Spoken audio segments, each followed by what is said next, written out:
દાદા દાદી, નાના નાની કે પછી મમ્મી પપ્પા પાસેથી વાર્તાઓ સાંભળવી એ દરેક બાળકનો અધિકાર છે અને એમને વાર્તાઓ કરવી એ વડીલોની ફરજ.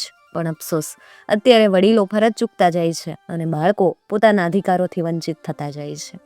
એમ છતાં હજી પણ એક વર્ગ એવો છે કે જેને આવી જૂની વાર્તાઓ સાંભળવી ગમે છે.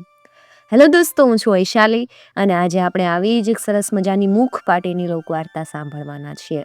અત્યાર સુધી તમે મારી સાથે જ રહ્યા છો એટલે તમને ખબર છે કે આ મુખ પાટીની લોકવાર્તા કેટલી રસપ્રદ અને રોમાંચિત હોય છે. તો આજે આપણે આવી જ એક સરસ મજાની વાર્તા શરૂ કરશું. ઉજ્જૈની નગરીમાં રાજા ભોજ રાજ કરે. રાજા ભોજને 7 રાણી. 7 રાણીમાં રાઠોડી રાણી પટરાણી. પટરાણીના પૂરા માનપાન. પટરાણીને બોલે આખો મહેલ ઊભો રહે. ભગવાને મહેર કરી ને પટરાણીને ઓધાન રહ્યા. રાજા ભોજના તો આનંદનો કોઈ પાર નહીં. 1 મહિનો, 2 મહિના અને 6 મહિના ચડતા રાજાએ જાણા જોશી તેડાવ્યા. જાણા જોશીએ ટીપણું ઉપાડીને જોશ જોયા. પાટી માથે આંકડા માંડ્યા. આંગળીના ટેરવા ગણ્યા. હરખાઈને જોશી કે, મહારાજ, રાણીજીને પૂરા દીએ કુંવર અવતરશે. કુંવર બાપ કરતા સવાયો દાનેશ્વરી થાહે. સવાયો પરાક્રમી ને સવાયો પરદુખ ભંજન થાહે. ચકવે એના રાજ થશે. દીકરો બાપ કરતા બમણો વધશે. સાંભળતા વેત રાજા ભોજ વિચારમાં પડી ગયા. નો બોલ્યા, નો હાલ્યા ને પાછલા મહેલમાં હાલ્યા ગયા. રાજા ભોજ તો વિચારવંત રાજા, પણ ગમે એમ તોય માણસનો જીવ. એને થયું કે દીકરો મારા કરતા સવાયો થાહે. આજે 4 ખંડમાં મારા નામ બોલાય એને બદલે મારા દીકરાના નામ બોલાહે. રાત પડી ને રાઠોડી રાણી હુઈ ગયા કે રાજાએ 4 મારાને બોલાવ્યા. 4 મારાને કે, રાઠોડી રાણી અત્યારે ભર ઊંઘમાં, એને ઊંઘમાં ને ઊંઘમાં કજળીવન લઈ જાઓ. મારીને એની આંખ્યું મારી પાસે હાજર કરો. 4 મારા રાણીજીને રંગ મહેલ આવ્યા. રાણીજી તો સોનાના પલંગે પોઢ્યા ને ઘસઘસાટ ઊંઘે. 4 મારા સોના પલંગને 4 પાયે બેહી ગયા. 4 પાયા અધરો અધર ઉપાડી લીધા. ઉપાડીને કજળીવનને માર્ગે તો હાલ્યા. 4 જણા એવા પગલા પાડતા કે રાણીજીના પેટનું પાણી ન હલે. 2 પોર વીતતા હવાર પડી અને હવાર પડતા કજળીવનની વચ્ચોવચ આવીને ઊભા રહ્યા. હોના પલંગને જેવો હેઠો મૂક્યો કે રાઠોડી રાણીની ઊંઘ ઉડી. આંખ ઉઘાડીને જુએ તો 4 કોર 4 મારા તલવાર તોડીને ઊભા અને 4 તરફ કારું ગોળ કજળીવન ઊભું. 4 મારા કે, મહારાણીજી, તમારા ઈષ્ટદેવને યાદ કરી લ્યો. તમે હવે આ ધરતીના ઘડી બે ઘડીના મહેમાન કહેવાવ. રાણી કે, પણ કાંઈ મારો વાંક, મારો કઈ ગુનો? મારા કે, વાઘ ગનો અમે શું જાણીએ, અમે તો ચિઠ્ઠીના ચાકર, મહારાજનો હુકમ રાણીજી. રાણી કે, બીજું તો કાંઈ નહીં, પણ મારા પેટમાં 6 માસના ઓધાન. મને મારતા તમને 2 હત્યા લાગશે, બાળ હત્યા અને સ્ત્રી હત્યા. 2 હત્યામાંથી તમે કયે ભવે છૂટશો? મારા કે, ત્યારે અમારે શું કરવું માતાજી? રાણી કે, કામ કરો, વનનું હરણ મારીને એની આંખો રાજાજીની પાસે રજૂ કરો. હું અહીંયાથી મુલક પાર ઉતરી જાઉં, કોઈ દી રાજાજીની આણમાં પગય નહીં માંડું. મારા કે, ભલે. અને 4 મારાએ વનનું હરણ મારી આંખો કાઢી. આંખો રાજાજીની પાસે રજૂ કરી. રાજાએ પોતાને પગે આંખો કચરી નાખી અને આરામની ઊંઘ કરી. આ બાજુ રાણી તો કજળીવનમાં હાલ્યા જાય, હાલ્યા જાય, હાલ્યા જાય. રાણીએ તો કોઈ દી મહેલથી હેઠો પગય માંડ્યો નથી. હાલતા પગમાં જળેલા પડે અને હીર ચીર કાટે. આ બધે કાંટે જડે ચીરાતા આવે. હાલતા હાલતા રાણીજી થાક્યા. એક વડલાની હેઠે બેહી ગયા. બેઠા બેઠા રાણીની આંખે આંસુની ધારા હાલી. રાણી તો ચોધા રાહુડે રડ્યા કરે. રાણીનું રુદન સાંભળી અને વનના પશુ આવ્યા, પંખી આવ્યા, ઝાડ ઝરણા બધા થંભી ગયા. હવે આ વનમાં થઈ એક કુંભાર માટી ખાણે માટી લેવા જાય. એણે રાણીજીનું રુદન સાંભળ્યું. રુદન સાંભળી રાણીની પાસે આવ્યો. જોવે તો એક અથોક રૂપવાળી બાઈ બેઠી. ધારીને નિરખે તો એ તો રાઠોડી રાણી, એ તો પોતે રાઠોડી રાણી. પાસે આવીને કુંભાર તો એની પગે પડ્યો ને કે, રાજમાતા, તમારે એવા કે કયા દુઃખ આવ્યા કે આ કજળીવનમાં બેઠા ને કજળીવનમાં બેઠા બેઠા આવું રુદન કરો જે ઝાડવાઈ ન સાંભળી શકતા? રાણી કે, નહીં મારો કોઈ વાંક, નહીં મારો કોઈ ગુનો. રાજા મારે માથે કોપાયમાન થયા અને મારા આવા હાલ થયા. આમ કહી અને રાણીએ બધી વાત કરી. કુંભાર કે, રાજમાતા, રાજા એના ઘરના, હાલો મારા ઘરે, તમે મારા માં ને હું તમારો દીકરો. ભગવાન હામું જોઈને બટકું રોટલો દીધોસ ને તો અડધો તમે ખાજો, અડધો હું ખાઈશ. અને રાણીજી લઈ અને કુંભાર પોતાના ઘરે આવ્યો. કુંભાર રાણીજીની તો સેવા ચાકરી માંડ્યો કરવા. 1 માસ, 2 માસ અને 3 માસ પૂરા દીએ રાણીજીને ખોળે દીકરો આવ્યો. દીકરો તો જાણે પૂનમનો ચાંદો, સોનાનું કિરણ. કુંવરનું નામ પાડ્યું શાલીવાહન. શાલીવાહન તો દીએ નો વધે એટલો રાતે વધે, રાતે નો વધે એટલો દીએ વધે. 1.5 વર્ષનો થાતા દીકરો દોડવા લાગ્યો. કુંભાર મામાની પડખે રમવા લાગ્યો. કુંભાર મામો ટપલા ટપતો ટીકતો જાય ને ભાણેજને રમવા માટેના રમકડા કરતો જાય. માટીના હાથી ને ઘોડા, માટીના માણસ ને માટીના સિપાઈ, પણ શાલીવાહનના હાથમાં તો પદમ કમળની રેખા. હાથી ઘોડાની માથે હાથ મૂકે તે હરતા ફરતા થઈ જાય. હાંજ સુધીમાં કુંવર એમની સાથે રમે ફરે અને રાત પડે અવળો હાથ ફેરવી અને રમકડા અભરાઈએ ચડાવી દે. થોડા વર્ષ ગયા કે ચારેય અભરાઈ રમકડાથી ભરાઈ ગઈ. હવે આ જ વખતે ઉજ્જૈની નગરીમાં એક કરોડપતિ શેઠ રહે.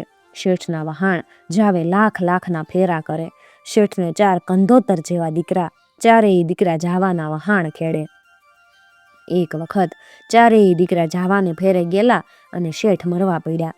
છેલ્લી ઘડીએ શેઠ શેઠાણીને બોલાવીને કે, દીકરાને દેખતા તો ન પામ્યો, દીકરા વગર ભાગ કેમ પાડવા? તોય મારી મેળે પાડતો જાવસ.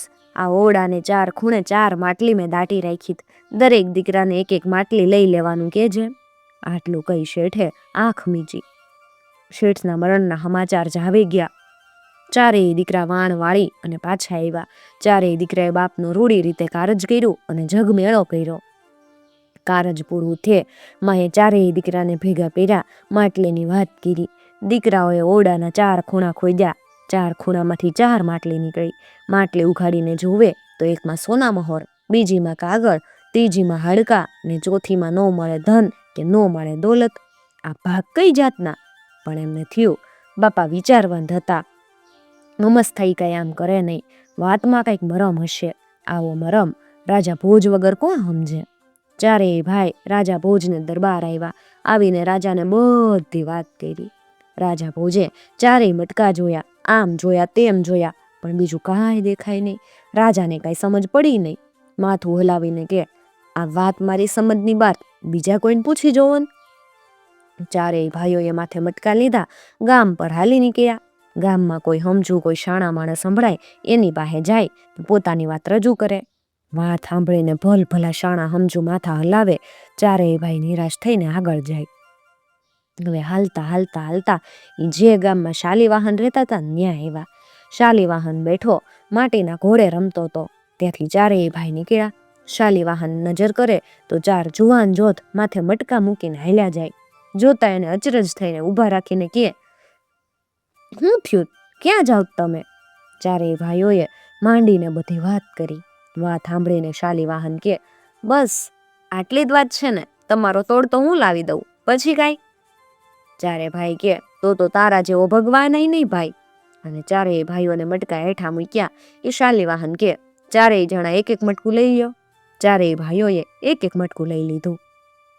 મોટા ભાઈના હાથમાં સોના મહોરવાળું મટકું આવ્યું, બીજા ભાઈના હાથમાં કાગળવાળું, ત્રીજાના હાથમાં હાડકાવાળું અને ચોથાના ભાગમાં હાથમાં માટીના ઢેફાવાળું મટકું આવ્યું. હવે શાલીવાહન કે, જેના હાથમાં સોના મહોરવાળું મટકું છે ને એને શેઠ પોતાના રોકડ રૂપિયા અને સોનું ચાંદી આપી ગયા. અને જેના હાથમાં કાગળવાળું મટકું છે એને શેઠ પોતાનો વ્યાજવટાનો ધંધો આપી ગયા. અને જેના હાથમાં હાડકાવાળું મટકું છે એને શેઠ પોતાના ઢોર ઢાખરને નોકર ચાકર સોંપી ગયા. અને જેના હાથમાં માટીના ઢેફાવાળું મટકું છે એને શેઠ પોતાની જમીન અને મકાન આપી ગયા છે. જાઓ, આ પ્રમાણે તમે તમારો ભાગ સંભાળી લ્યો. શેઠ તો કરોડાધિપતિ હતા.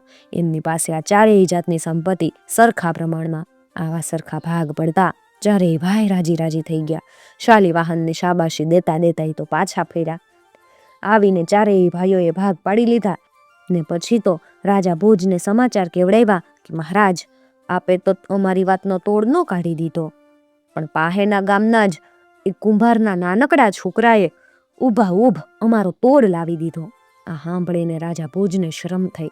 એને થયું, હું રાજા ભોજ મારો ન્યાય સાંભળવા ચારેય મુલકના લોક આવે, પણ આ તોડ મારાથી નો નીકળ્યો અને એક નાનકડા છોકરે કાઢી દીધો. મારા કરતા હવાયો વળી કોણ નીકળ્યો? તરત હુકમ દીધો, હા છે કોઈ હાજર કે? અને ચારેય પાસેથી ચોકદાર છડીદાર દોડી આવ્યા. હા મહારાજ, એક કહેતા તો 21 હાજર, ફરમાવો. રાજા ભોજ કે, જાઓ પાહેના ગામ જાઓ, જઈને કુંભારના છોકરાને પકડી લાવો. 4 ચોકદાર પાહેના ગામ પહોંચ્યા. જઈને જોવે તો શાલીવાહન બેઠો બેઠો માટીને હાથી ઘોડે રેમા કરે.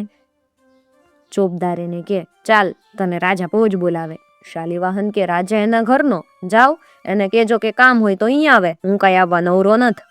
ચારેય ચોકદાર પાછા આવ્યા. આવીને રાજાને વાત કરી. રાજા ભોજને થયું, હે રાજા ભોજ, મારી આણ 4 ખંડમાં ફરે, મને ના પાડનારા છોકરો કોણ? એને હુકમ દીધો, હા દ્યો નગારે ઘાવ ને કરો ફોજ તૈયાર.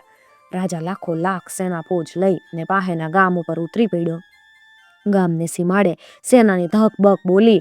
શાલીવાહનને ખબર પડી. તરત એણે અભરાયથી હાથી ઘોડા ઉતાર્યા, માણસ સિપાહી ઉતાર્યા, બધા માથે હાથ ફેરવો.